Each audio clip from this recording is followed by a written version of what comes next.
You can all join palms and repeat after me. I take refuge in the Buddha. I take refuge in the Buddha. I take refuge in the Dharma. I take refuge in the Dharma. I take refuge in the Sangha. I take refuge in the Sangha. Keeping the palms joined.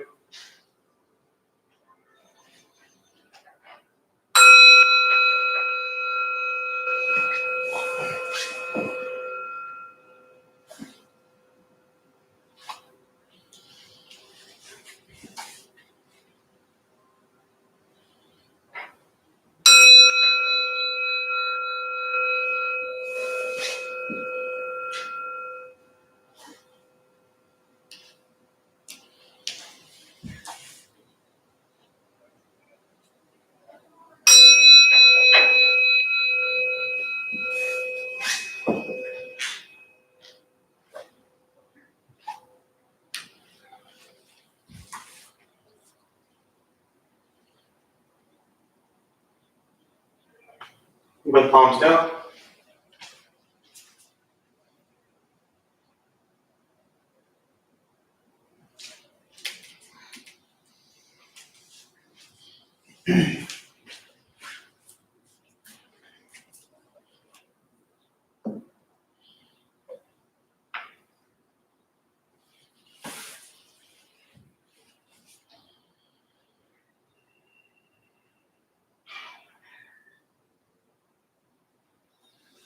So good morning, everybody, and welcome to Intro to Buddhism and Meditation with the Dharma Bum Temple. I missed the last two classes, which I think is probably the first time I've missed two in a row, maybe. Maybe I did it not that long ago. But yeah, I do Tuesdays and Saturdays, and I missed two. And it seems like it's been years since I've sat down here, and it's only been a week. Or maybe 10 days. But so it's good to be back, sitting here sharing with you all. It's a reminder for me, and as we all have things going on in our lives, that no matter where we are, that's our place of practice. And often I think people get wrapped up in Buddhism as like this box. And I don't know if any of you ever read Krishnamurti, but is I think a great teacher, great philosopher, great human. And I read a book of his years ago on education. And my takeaway from it was Krishnamurti's basic idea in brief, and having read one book on him doesn't make me an expert by any means, but it kind of shatters all constructs and all boxes. And from what I learned in Buddhist teachings, that really made sense to me, because to me, Buddhism was about shattering the box of what we think is supposed to be a certain way. And the challenge is our whole lives we're taught to do things a certain way. I mean, think back to when you're a kid, or if you have kids or see kids, there's that little game, and it's supposed to teach children how to put, a square in a square, and a circle in a circle, and a X in an X. And we don't think there's anything wrong with that. And I don't necessarily think there's anything wrong with that either, except for the fact that everything is set up conditioned to tell us exactly how things should be. So from that simple little activity, trying to teach children how to put a square in a square, it really limits our minds and tells us that that's the only possible way something can happen. Now, sure, I guess in that little game, or whatever you call it, if the odd objective is to get the things in the box, then yes, maybe the square in the square is the only way it can happen. But you can also take the top off and put everything in. But nobody would ever tell the child, take the top off, because we're trying to teach them a certain way. And coming back to Krishnamurti, what I got was he shatters that way and allows us to be as we are and practice with things as they are. And so tying it back to me for Buddhist practice, starting with not having done this class the last two times, is that often we may find ourselves thinking that if we're not in a temple, or sitting on our cushion or on our chair, or if we're not lighting incense, or if we're not offering to a Buddha or something like that, that we're not doing practice. But the heart of this practice is, for me as a practitioner, what I always share is the paramitas, the generosity, morality, patience, diligence, concentration, wisdom. Those 6 practices can occur every day, no matter where you are. But if you begin to think that it is only in a temple or on a Saturday morning at 11 o'clock or whatever time it might be, then you're really going to miss, I think, the essence of what this practice is about. So all of you who are locked out and locked away from your temple or place of practice, it's a blessing right now to figure out how to bring our practice into our own lives. So just wanted to share those thoughts as we begin. We'll start with the meditation practice. A couple things I'll tell you before we begin. Nothing's going to happen to you. You're not going to float away.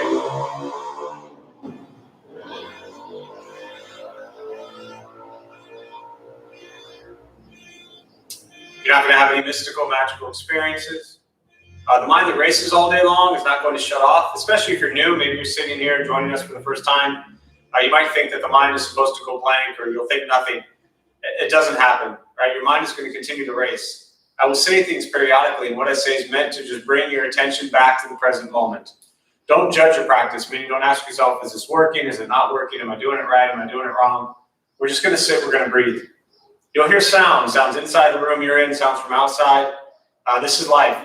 Life is filled with chaos, and the practice of meditation is learning to get quiet and still within that chaos. Posture, if you're on a cushion, often it helps lighten the front third. Pushing the stomach forward allows the back to straighten. Shoulders are relaxed. Hands can be on the knees or in the lap, whatever's comfortable. If you're on a chair, also trying to sit up straight. If you're on a couch, please try to stay awake and maybe even slide forward to the edge of it. I'll suggest closing the eyes if comfortable or slightly open.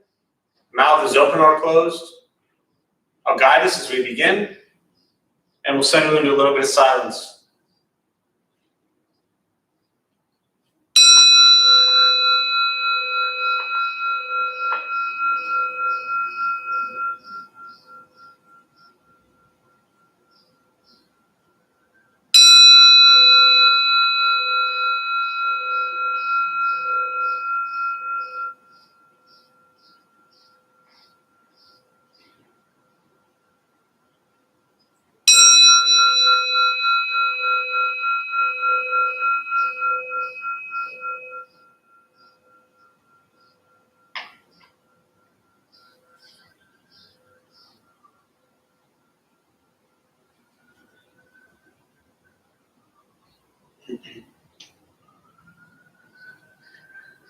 And again, starting with the eyes closed if comfortable, or slightly open. Mouth open or closed.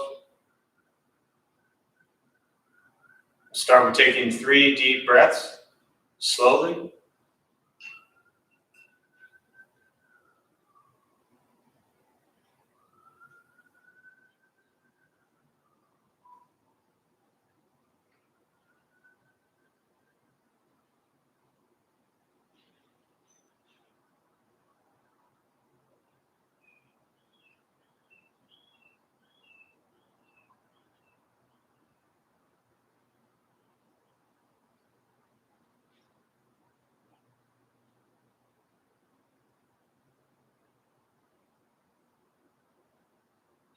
And eventually, settle into a natural rhythm of the breath.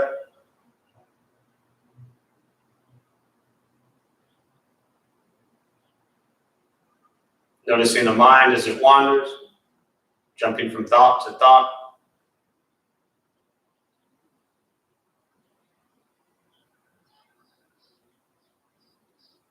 Start with gently guiding the attention, focus, to the stomach or chest.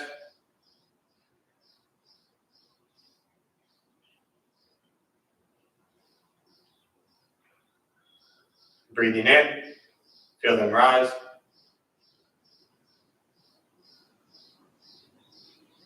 Breathing out, they fall.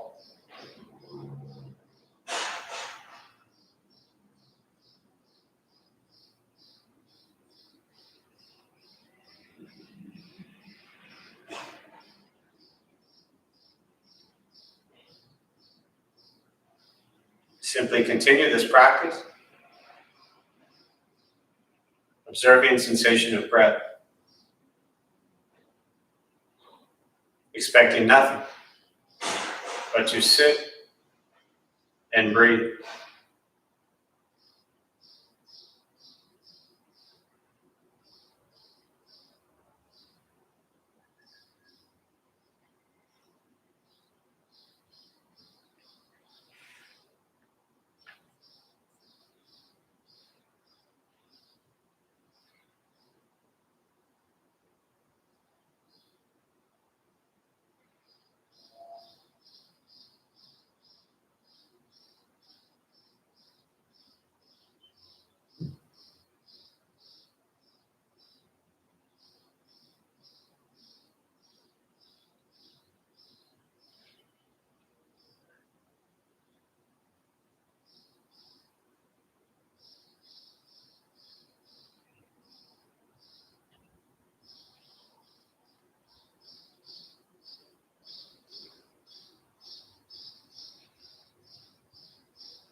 Where is your mind?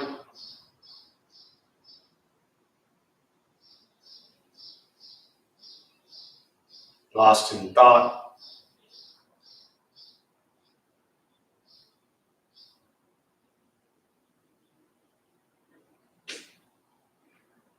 Return attention, focus to the breath.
Letting go of expectations.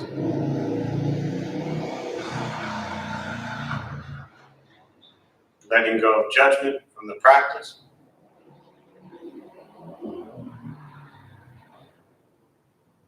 Just sitting, breathing.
keeping the mind alert.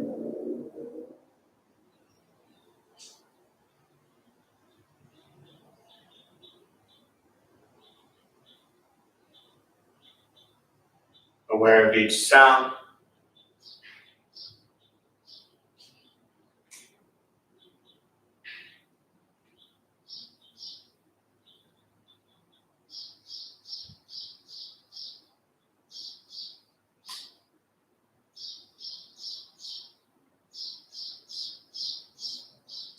Each thought.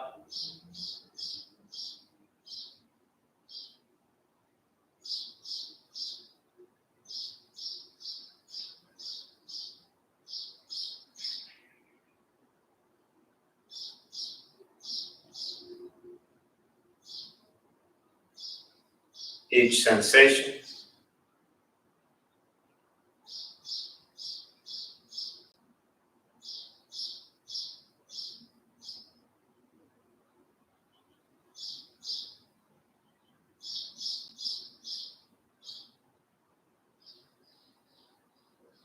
Yet concerned with nothing but sitting, breathing.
Breathing in, follow breath in.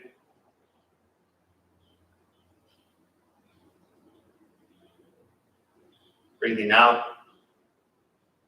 follow breath out.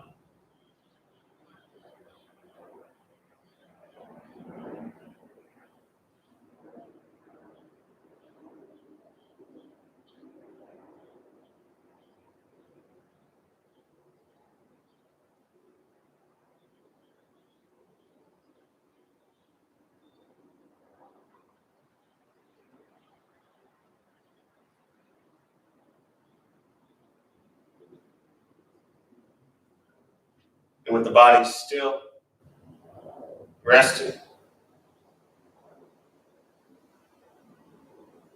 and the speech quiet, aware of all sounds,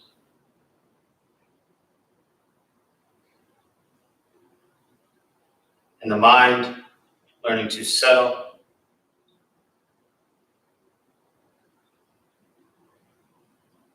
know what it's like to just sit and breathe.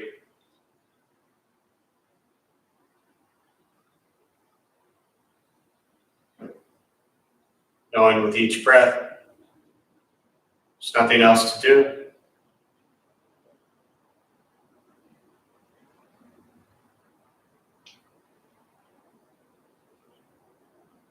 Nowhere else to go.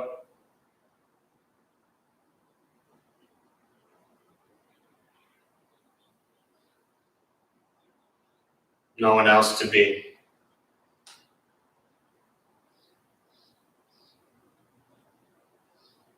Everything beautiful, just as it is.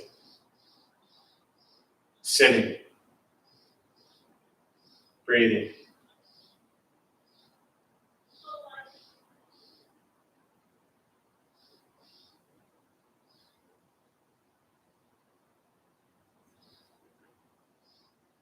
And once again, taking 3 deep breaths slowly.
And as you slowly open the eyes, slowly begin to move. And most important, with the practice of meditation, is to recognize how you feel now, immediately after. Compare this to how you typically feel throughout your day. Recognize the difference, if there is one.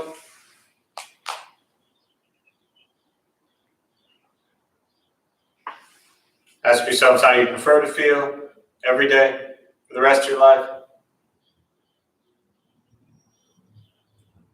And realize however you feel now, it's quiet, calm, and still, or a busy mind, racing mind, whatever you're sitting with at this moment, has nothing to do with anything I said. It's nothing to do with how we sit and hold our hands or cross our legs. It's nothing to do with the sounds around us or anything else for that matter. It's everything to do with your own mind and your own mind's reaction to an external condition. This is what the Buddha called pratitya samuppada, dependent origination. This is the basis of the Buddha's awakening. The word Buddha simply means awaken.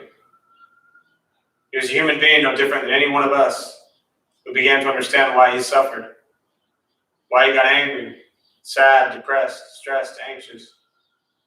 He began to understand the causal relationship of all phenomena. And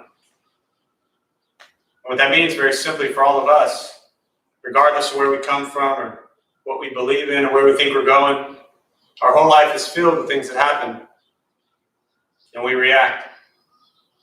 More stuff happens, more reactions. That's what we get.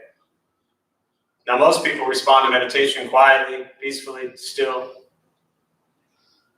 But the question is, how do you respond to everything else that's happening in your life? And so all we're working on is closing the gap where the way you feel now is closer to how you feel always. Just as driven, motivated, productive, successful, whatever that means to you in your respective lives. But with a mind that's steady, clear, focused, distracted by nothing, disturbed by no one. It's not an easy practice. It's not a fun practice. It's a free practice. It's simply sitting, breathing, becoming aware of what you think, what you say, and what you do in every moment. Once we stop trying to change, fix, control, manipulate everything and everyone around us, and we work on changing our mind and our reaction to the world around us, life gets simpler. But like I say, it's a practice. And that to me is why Buddhism has nothing to do with being in a certain place. Doesn't matter if you're in your car, if you're at home, if you're in a temple.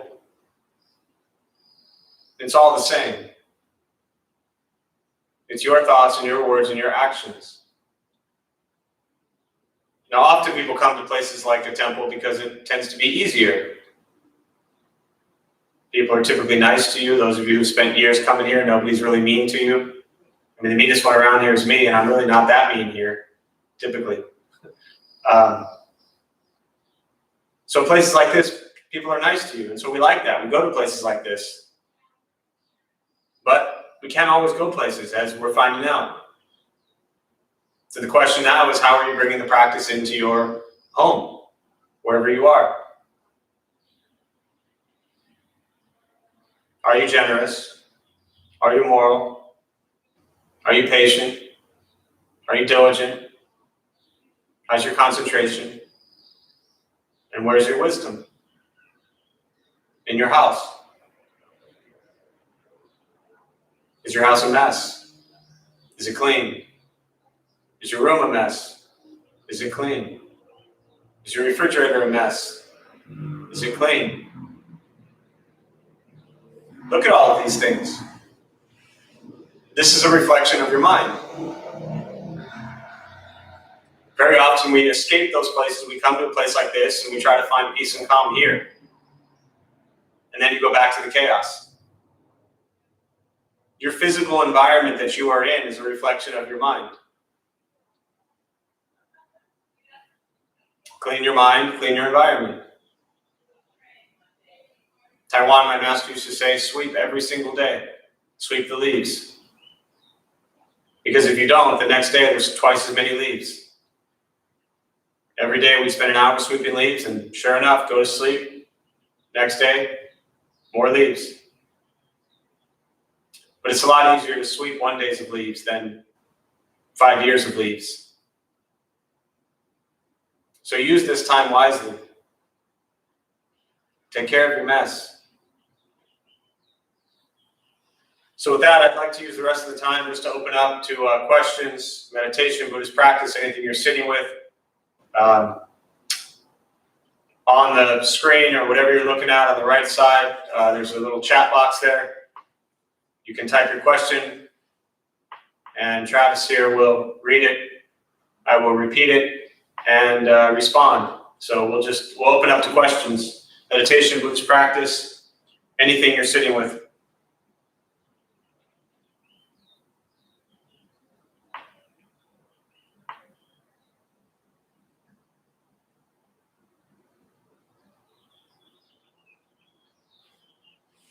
So Anne asked, what do you do with thoughts that are not kind or compassionate towards yourself or others, like impatience, frustration, or anger?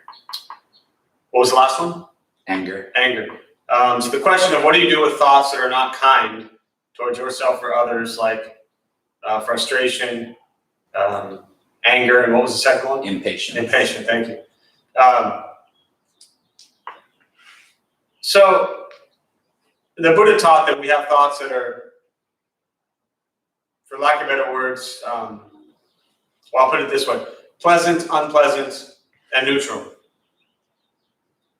I don't like to look at thoughts as good or bad or right or wrong. That's not how I understand the Buddhist teachings. I understand the Buddhist teachings that we have thoughts, and these thoughts become actions, physical actions very often. So what the question is really about is, as almost all questions are about, is our karma. For those who are not familiar with the word karma, just briefly, it doesn't mean what goes around comes around. It's not getting what you deserve. It's not do good and good happens, do bad and bad happens. Karma is action. And the Buddha taught karma is generated 3 ways: body, speech, mind. What we think, what we say, and what we do. So our entire life, our karma is what we give to the world. It's what we give to the environment. It's what we give to family, friends, strangers.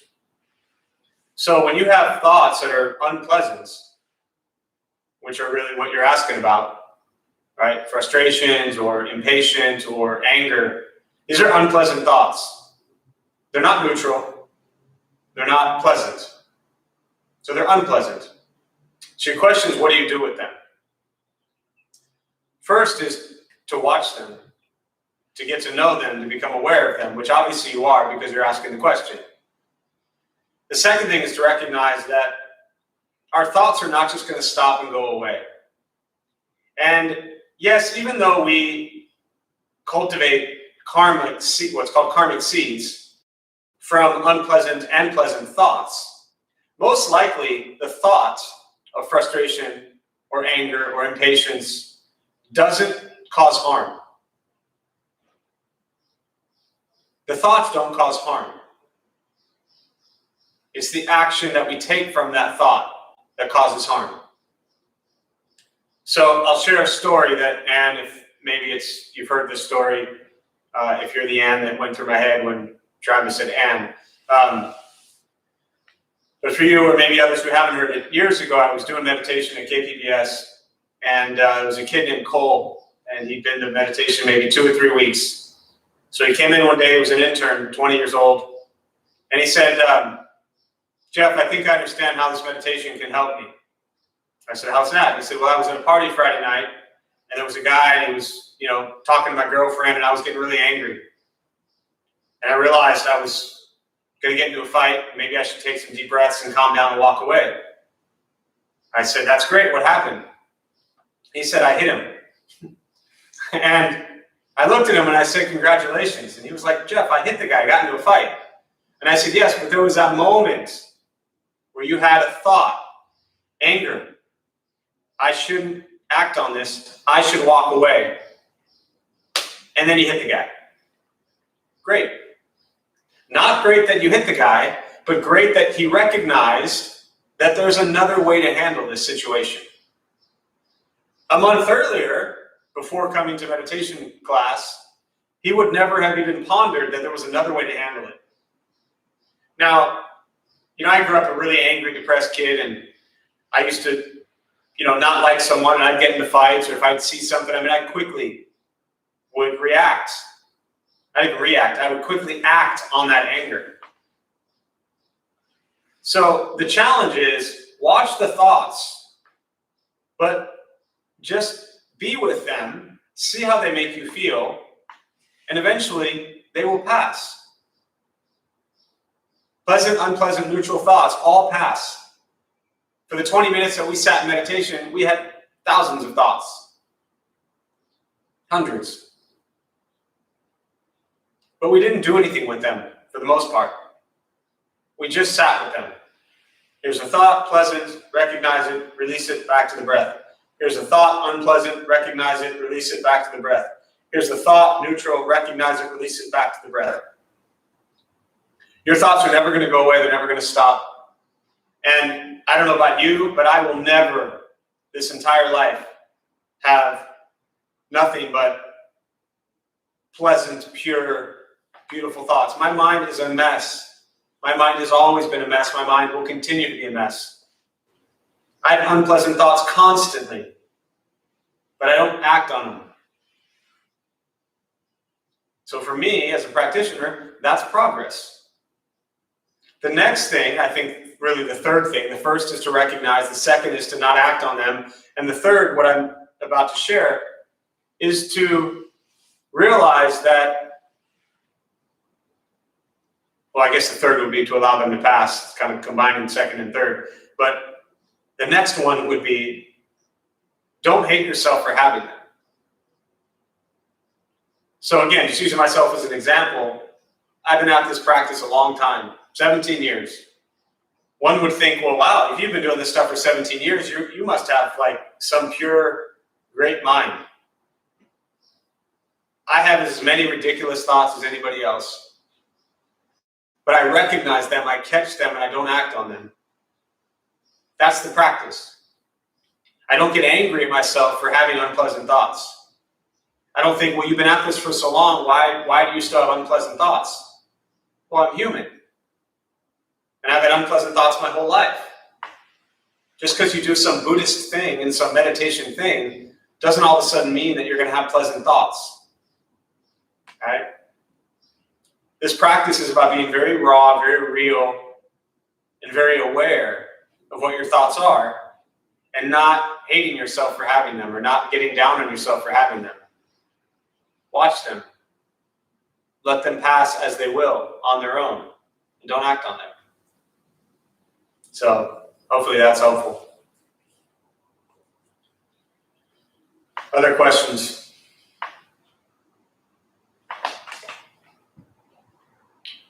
Tom asked, how does one deal with the strong emotion of sadness? How does one deal with the strong emotion of sadness? I think the challenge is to first begin to recognize that emotions are impermanent. So there's the emotion of, and again, it gets to semantics, the way we express it. Even if you look at how you ask the question, you didn't ask the question of how do I deal with the emotion of sadness. You asked the question of how do I deal with strong sadness.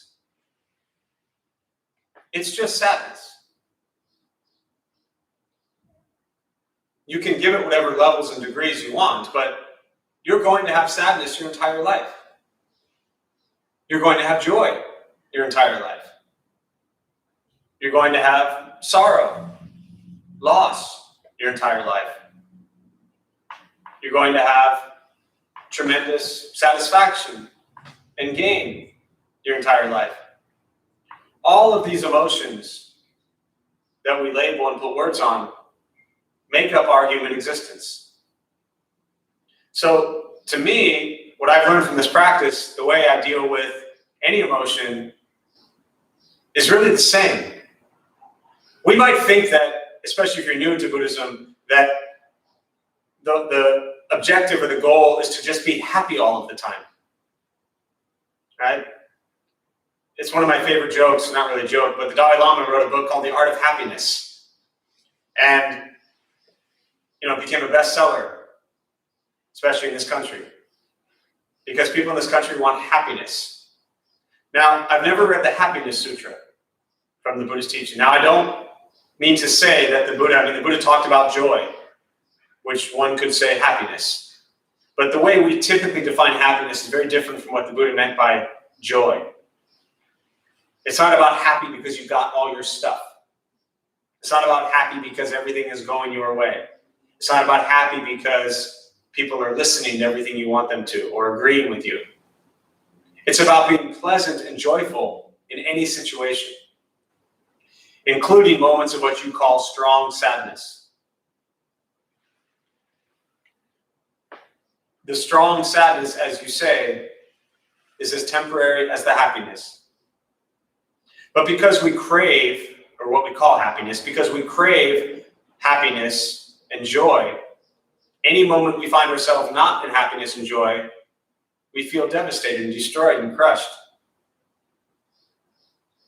The Buddha taught there is birth, there is aging, there is sickness, and there is death. That is the truth. We are born, we will age, we will get sick, and we will pass. A lot of people may think that's very depressing. I think it's real. So the question is, can you be okay in what's happening? And when we use words such as strong sadness, what that tells us is we're not okay with what's happening. And when we're not okay with what's happening, we're actually resisting the truth or the reality of what's going on. The practice is to open the mind and open the heart and be with what is happening as it happens. Not to label it as happiness or sadness, joy or sorrow. Be with it. Be present with it. The stronger you cultivate your meditation practice of learning to be present, regardless of what moment you are in, no matter what you're dealing with, no matter what environment, no matter what loss, no matter what pain, no matter what sorrow, you can be fully present in that moment, doing what you need to do in that moment. And the emotions are just like waves. A lot of metaphors in Buddhism about waves, right? It's just the waves come in, the waves go out. But that's it. So my first suggestion would be stop calling it sadness. My second suggestion would be stop calling it strong sadness. My third suggestion would be embrace it as life and appreciate it. Because when you're sad, that usually means there's some sort of loss. I mean, everybody's different, but sadness usually comes from some sort of loss or something that isn't going how we want it to, or someone that we miss. Be grateful that you've had people in your lives that you miss. Find impermanence, find gratitude, and find presence in the present moment. So, thanks. Hope that helps.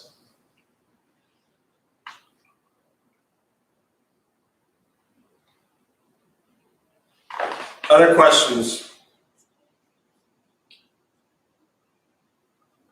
Sarah asked, a lot of people are angry during this difficult time. What are some ways we can help others cultivate a relationship to their anger that results in wisdom? Say that one more time. I was a little distracted with the message that came in. Sorry. A lot of people are angry during this difficult time.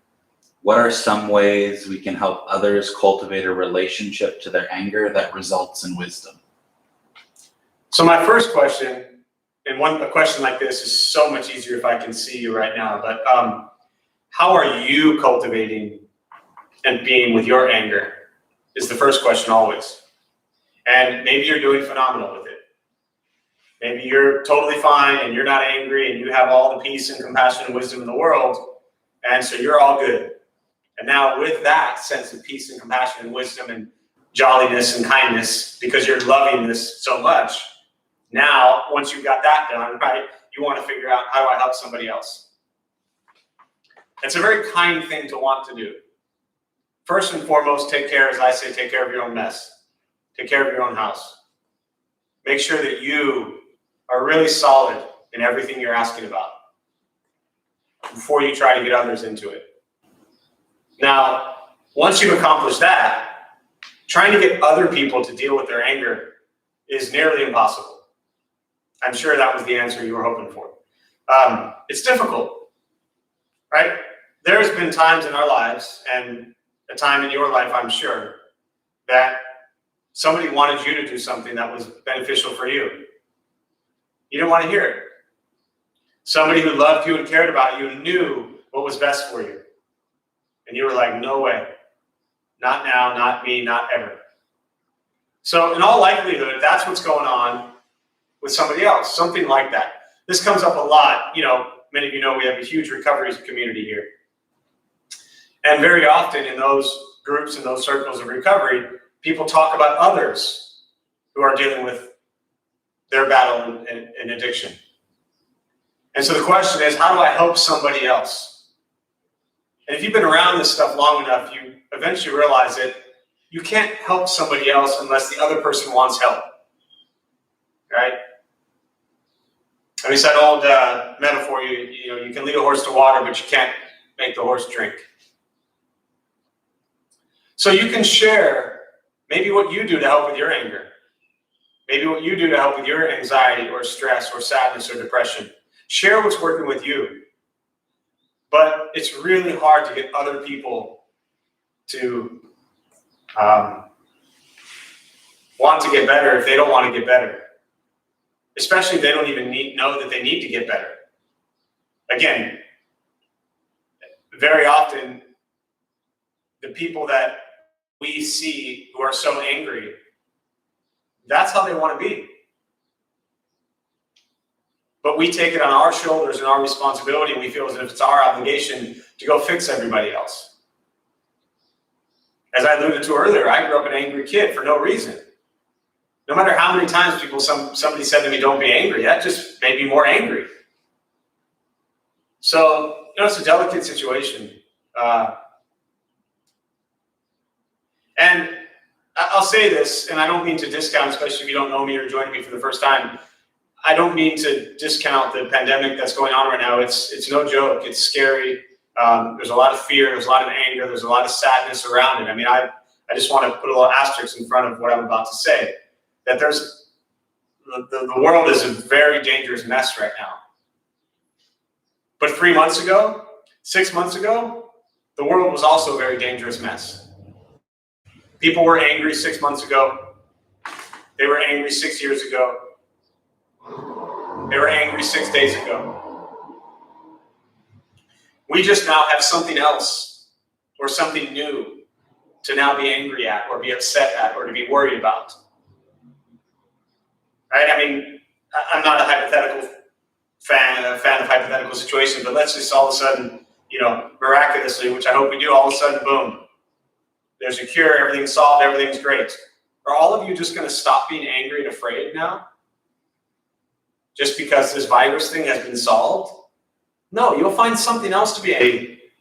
I just think it's interesting that we use situations as triggers, when the reality is the situation will always change. What we're in right now is a mess, an extreme one, and probably the worst, hopefully, most of us have ever seen or will ever see in our lifetime. So I really don't want to downplay that. But we have opportunities to respond to situations every day. I wish whoever it is that you're worried about, I hope they're okay. Continue to share love and compassion with them. And then they gotta do it on their own, unfortunately.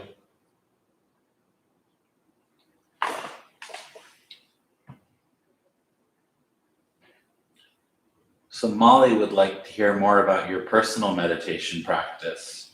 How would you describe how you prepare to sit? What, if anything, do you focus on? My meditation practice is extremely simple. One, I don't prepare to sit. I don't have like a preparation or a routine. I don't have a set time I do it at. I do it every single morning, every single night, and typically very often throughout the day, but mainly throughout the day because I do this a lot. Just yesterday, I led a meditation for a group of nurses and doctors and medical staff in North County, San Diego, of course, on Zoom. And so when I'm leading meditation, like I did for all of you today, that was my meditation, right? That's funny. I always joke when I lead meditation, I think it as if none of you are actually here. And now none of you are actually here. I've never been able to say that before. Well, except for Travis, I don't want to consider him no one. But I sit and I breathe. The meditation practice that I was taught 20 years ago, basically, is a Zen practice. And it's when breathing in, feel the breath in. When breathing out, feel the breath out. That's it. That is my entire practice. When my mind wanders, which it does frequently, I recognize the mind is wandering, and I bring it back to sensation of breath. Breath in, breath out. Feel the breath in. I feel it in my stomach, in my chest, in my nose. I hear it as I breathe in and I breathe out. I feel, I listen, I hear my breath. And I attempt to focus solely on breath and breath only. I hear all of the sounds. I recognize them. There's a tire sound. Maybe that's a car. Maybe it's a motorcycle. Up, stop, back to breath. I have a thought. Maybe it's a pleasant thought. Look at the sunshine over there. It's beautiful. Up, back to breath. I see the window over there. The windows are open. There's a nice breeze. Up, back to breath. I have a thought over there. It's very sad. It's very dark. Up, back to breath. I don't sit and pick and choose like, oh, good thoughts. I'm going to sit and think happy thoughts for 20 minutes. That's not meditation. That's sitting and thinking happy thoughts for 20 minutes, which is wonderful. But to me, what I learned from the Buddhist teachings, Anapanasati Sutta, breathing in, taking a short breath, and knowing you're taking a short breath. Breathing out, taking a long breath, knowing you're taking a long breath. That's it. Full awareness of sensation of breath. That is as complicated. I mean, I just spoke for 3 minutes on it because I felt like I should talk on it. But that's it.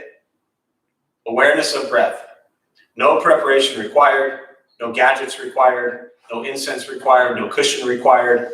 No app required. No chair required. Well, chair is fine, but no objects required. You don't need anything.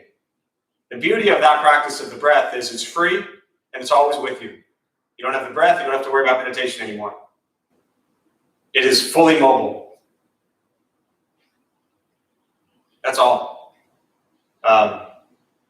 I was taught first, that's all I've ever done since. I'm aware of lots of types of meditation practices. I don't do them. So for me, and my meditation practice, my eyes are open. Even when I lead here, my eyes are open.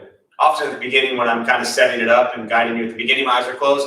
And then once I really start, once I stop talking, I'll open my eyes. I keep them off the edge of my nose, straight down about 2 feet in front of me. Zen Master Dogen has a great description of the 7 points of meditation. Where to put the eyes, where to put the tongue, tip of the tongue, and the roof of the mouth. Pretend there's a string gently pulling your head up, right? Pretend there's like a tennis ball in orange under your arm here, and one on the other, thumbs are gently together as if there's paper there. You don't push too hard, you don't open up. So there's kind of 7 points of posture. But that's it. That works for me. Fully present, fully aware of everything around me while I sit and breathe. Attempting to be fully present, fully aware of everything around me while I sit and breathe. So if there were a fire, I wouldn't say, well, I'm in my meditation, I cannot leave, you know? That's why I'm not a big fan of people, I shouldn't say big fan, but when people say something ruined your meditation, nothing can ruin your meditation. Your meditation is only ruined if you think it's something other than sitting and breathing. Sitting and breathing, life goes on. So hopefully that's helpful. Other questions? So Penny is new to Buddhism, and they asked, when you have negative or toxic people in your life, does Buddhism encourage you to distance yourself from them or to accept them as they are and learn to not let them affect you? Okay, so new to Buddhism, toxic people in your life, distance yourself, accept them as they are, or let them not affect you. All of the above, except, here's the first point, Penny. Again, if you were here, I could see you nod your head yes. My question to you would be, have you ever been toxic to somebody else? And the word toxic is a pretty strong word, but often I joke and say, you know, we gather here and there's 60, 70 people, and I'll say, somewhere in the world, there are people right now in their meditation class because of you. Meaning that they are being challenged and struggling because of you. We too become toxic people towards others. And I don't want to discount the reality that you may have somebody very difficult, toxic, unsafe in your life. I get that. I've seen it every day for many, many years. But I first want to say is that accepting people how they're, next what I want to say is accepting people how they are is almost it's like saying that other people have to be how you want them to be. Accepting them how they are, you don't have much choice. That's how they are. We can say, well, should I accept them or should I not accept them? Who makes us the one to set the standards for how others should be? Again, I don't know you, Penny. I'm not looking at you. I have no idea anything about you. But why is it that Penny is able to set the laws and the rules and the guidelines and the box of how somebody else should be? What gives you that place to decide how someone else should be? Really ask yourself that honestly. Now, I mean, once every 2 or 3 weeks, somebody asks the question about toxic relationships. Often, when it's family, loved ones, friend, you know, like that, you can't always just remove yourself from a situation. Let's say romantic relationships, right? Buddhism does not say, let's say you're in a physically, mentally, emotionally abusive relationship, which occurs often. There's nothing in Buddhism that says, well, you're just supposed to embrace them as someone who's physically, mentally, emotionally abusive towards you and put up with it. Buddhism is not saying that you should be a doormat and not care about how others feel. What I learned from Buddhist teachings is that if you're in a dynamic, in a relationship that is unhealthy and toxic for you or the other person, remove yourself from it. But try to remove yourself from it without judging them and making them out to be the bad person. If you don't like the dynamic, then walk away. But walk away without expecting them to be any way, without judging them for being a certain way, because who are we to judge others when we are not perfect? Embrace them for who they are. And any time that anyone is treating you in what we would call a toxic way, that means they're angry. Just like you were angry. We don't treat people poorly if we're happy people. So the person that is toxic in your life is extremely unhappy, most likely. And it's coming out in that manner. Be safe, be healthy, remove yourself from an environment that is toxic. If that's impossible, you better learn to embrace who and how they are. And you can't fix them, as I alluded to earlier. So, Buddhism doesn't solve things, again, for someone who's brand new. To me, what Buddhism does is it holds up a mirror back on you.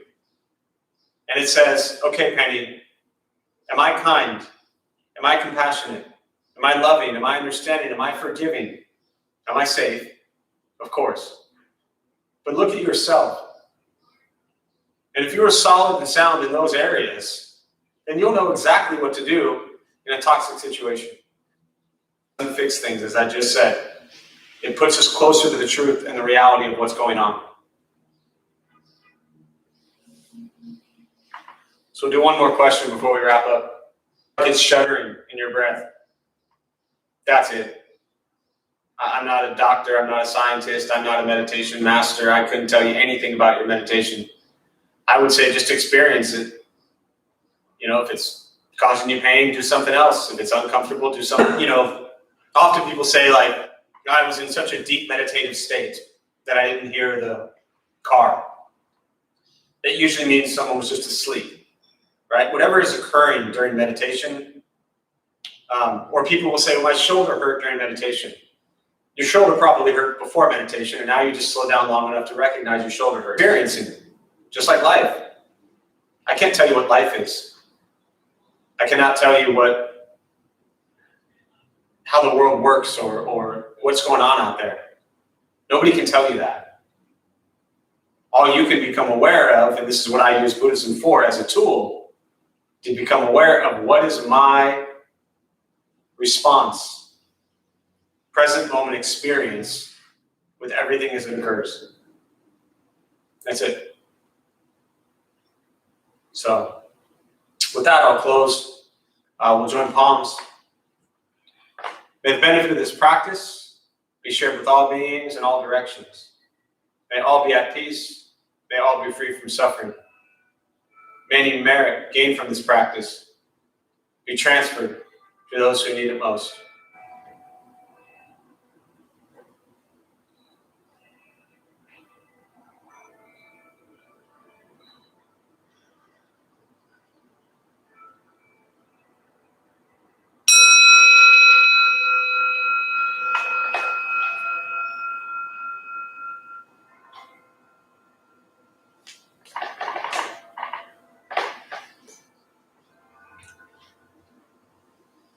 So a few quick announcements before you all jump offline. Thanks for being here. My name is Jeff. I'm a Dharma bum. We opened up this temple 14 years ago to introduce meditation and Buddhist practice to local folks. Those of us who lead, we're not monks, we're not nuns, we're not gurus, we're not masters, we're not teachers, we're not looking for students. We're just practitioners. We do our best to take our understanding of Buddhist teachings and put it into terms that hopefully make sense to those who show up. We've been closed since March 12th. We'll continue to be closed until we feel it's safe to be open. All of our classes, almost all of them are online. Tuesday night, Wednesday night, Thursday nights are on YouTube. I do the intro to Buddhism and Meditation Tuesday. Alex does Loving Kindness Wednesday. Travis does Dharma Bum Basics and Meditation Thursdays. Those are on YouTube. Every morning, Monday through Friday, we have meditation silent going on Zoom. Our full recovery sangha is running Sunday morning, 10 a.m., Saturday morning, 10 a.m., Tuesday, Wednesday, Thursday nights, that's all on Zoom also. We started today, this morning, and the newsletter didn't get out in time, but we've returned to our day of silence. So we do a 4-hour day of silence the first Saturday of every month, and we're now doing it via Zoom. 4 hours, 25 minutes meditation, 5-minute break. There's a walking meditation, a cleaning meditation, and a closing with a tea or water. All of that will occur at your home. So when you go onto the calendar on the website, it says schedule. Click on the calendar, the Google Calendar is embedded there. Just open the event. It'll tell you if it's on Zoom or if it's on YouTube. If you have questions, you can send an email, or the Facebook group, Dharma Bum Temple Sangha, has all the info. And so we're just happy to be able to continue. Like I said, now probably 80-90% of everything we do is now online. So we're a resource for you. We're always free. We're not free just because there's a pandemic. Everything is free. So please take advantage of it. Use this time wisely. Take care of your house. Take care of your loved ones. Take care of your friends. Be safe. And if I never see you again, in the heart of Buddhist teachings, think good thoughts, speak good words, do good deeds. That's it. Thank you all.